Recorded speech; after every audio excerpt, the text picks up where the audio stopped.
Hello there, people of the internet. So, over time, I've just kind of acquired random miscellaneous ammo, and I figured I'd go ahead and do some ammo reviews. This right here is one that kind of scares me. Like, it's one of those magical rounds in my mind. So this is a case, it says Winchester on it. Sometimes it'll say Winchester Super X or something like that, but this right here is not what is fascinating. See, this right here is a modern-made ammo. We can go ahead and set that aside. What we're interested in is the gunpowder and projectile. So let's see how much powder is actually inside of this cartridge, and our projectile we'll get more into here in a second. Let's go ahead and pour this out. It looks like a ball powder, not like a stick powder like what you would normally find in, like, say, Surplus 30-06. That is definitely a ball powder of some kind. I have no idea what powder it actually is, but let's find out how heavy it is. Oh boy, 55 grains of this stuff. So it's probably a very slow burning powder. Very interesting. I was not expecting that much powder inside this case. So what this is one of those Winchester Super X ballistic tips. Normally with what would you call it? Normally with your hunting style ammunition, if you have a tipped bullet, it's going to be polymer. Well, this right here is actually an aluminum tipped bullet, and it's made for extraordinarily good penetration, but also extraordinarily good and rapid expansion of the bullet. Long story short, it just essentially translates into being a really good, effective hunting bullet. I think that these are 165 grain, but before I go making that assumption, let's go ahead and let's weigh it out here.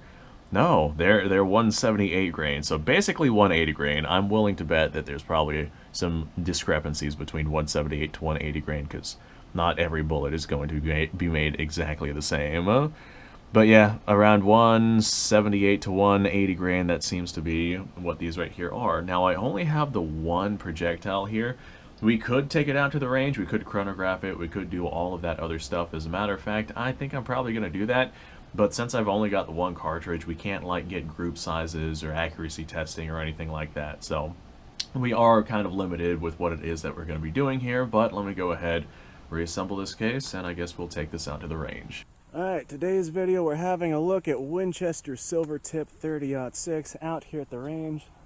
I did get myself a chronograph, but unfortunately I got it used. It came without shims, so we can't use it right now. I'll go ahead and I'll splice in what the expected velocity for this particular ammo is going to be at some point inside of this video. So I very literally only have one of these rounds, so we can't exactly group test this. But I am going to pull the trigger on it. We're going to see if it fires. If it goes downrange, it should fire. It should be just fine because this is modern-made commercial ammo. And I got a target down there at about 50 yards. I'm out of breath. I've been out here shooting all day long. But I got a target down there at about 50 yards. And we will see how close to center aim or center impact it is. So that should give us a general idea of accuracy. I'm doing the best I can with one single round, so let's go ahead, set up, send around, see if it goes off, and see if we hit where we're aiming. Probably should talk about the rifle. 1917 Sporterized Enfield. It's got a full-length barrel on it and a 1 in 10 twist, so no matter what bullet weight this thing actually is, I'm not positive of it, should be able to stabilize just fine. Alright, I'm shooting from my definitely not sketchy table here. Let's do this. Ow! That was by far the most recoiling 30-06 out of everything we've shot so far today. Alright, so that one had a lot of harsh recoil behind it, way more than everything else. Primer actually does look a little bit swollen. It's definitely far from bad, but I think we had some high pressures with that one. Not high pressures to the point of being concerning, because I don't see any real significant issues with it. But boy, oh boy, did that have a lot of smack behind it. All right, let me go grab our target. All right, sure enough. Right here is our aim point. Right here's where we're hit. All my rounds today seem to be favoring a little bit to the left. I think the sights of my rifle are off. So that's the fault of the rifle, not the fault of the ammo, because that smacked basically right where it is that I was aiming. So I'm betting that this ammo, if I had more of it, would be reasonably accurate. Huge plus. So there we go. It went off, it went bang, it was accurate. No idea how much power it actually had, no idea what the velocity actually was. Sure would be nice to, you know, test that. So thanks for watching, folks. I appreciate your time. Like, subscribe, share. Description below is a link to all sorts of stuff. We're gonna move on to the next round.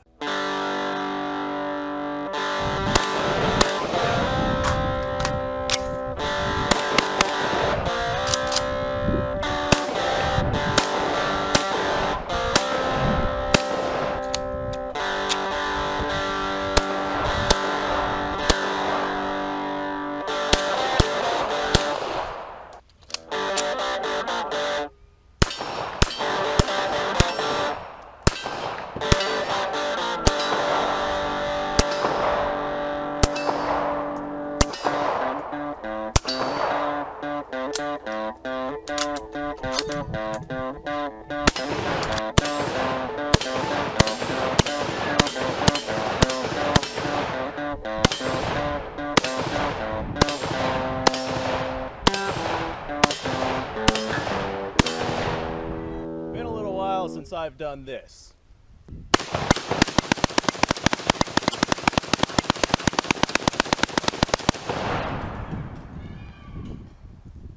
Bonnie and Clyde be damned. The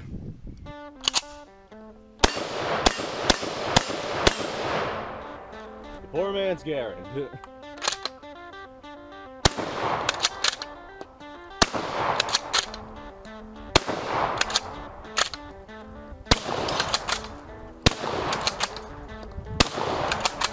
It's a shame that bolt-action shotguns aren't more mainstream.